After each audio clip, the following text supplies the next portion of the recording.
Hi guys, so this is my response video for this week's topics that we discussed and read.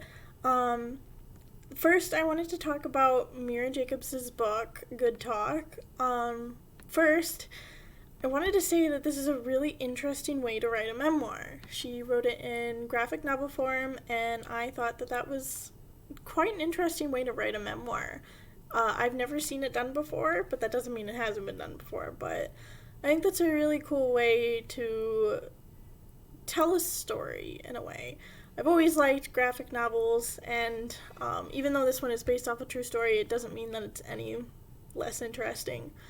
The second thing I wanted to talk about was how Mira Jacob brings up a lot of interesting points in her book that we read the first 79 pages of.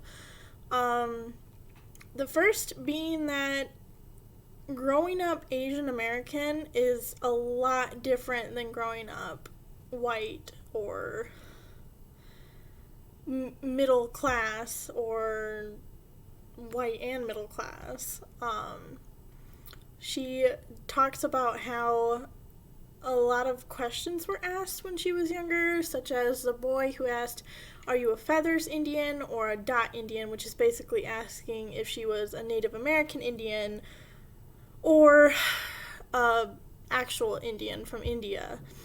And while I understand that they're kids and they're going to ask stupid questions, I think it's interesting because I've never been asked that question, nor have I ever asked that question, and it's rather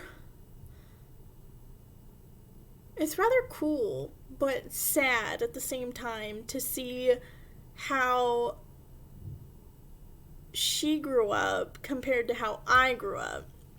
I grew up in a small town in Iowa.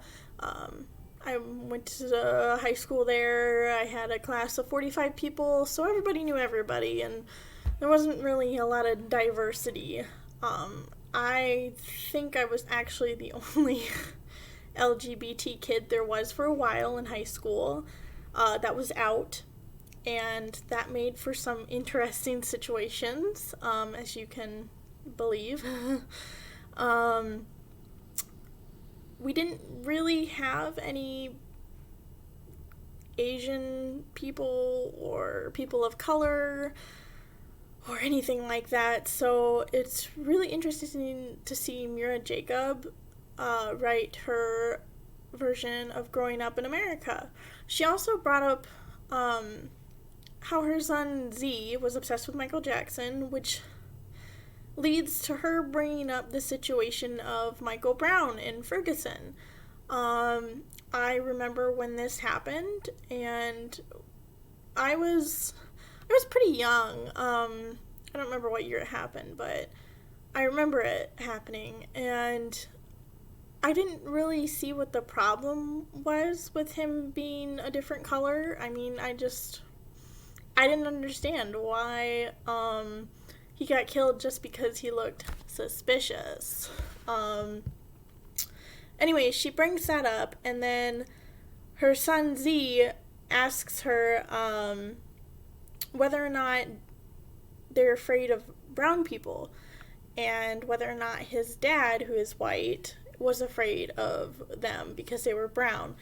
And I just thought it's really something a kid should never have to ask their parents. Like, that's not normal, it's not okay, but growing up in America and seeing the things that happen today and remembering what happened when I was younger with Michael Brown, I can see why Z asked that question. And it's very sad that he asked that question and that I know why he asked that question. So recently there was the Black Lives Matter movement, and, you know, a lot of people got behind that course, but then they kind of just like died away. Like, occasionally I see posts about it on Facebook, but not a lot anymore. And it's really sad to see that some people just can't learn that everybody's human. We all have hearts, we all have two lungs, you know, we're all human. We're not aliens. Well, some of us might be alien, but I can't talk for them. But I think it's really sad to see the state America is in and how other Americans treat Asian Americans or African Americans or anybody who's not white looking or not normal. Um, I think that I'm really excited to read the rest of Mira Jacobs' book, Good Talk, and can't wait to discuss it further and see what else Mira has to say. So that is all for this week. Peace out, homies.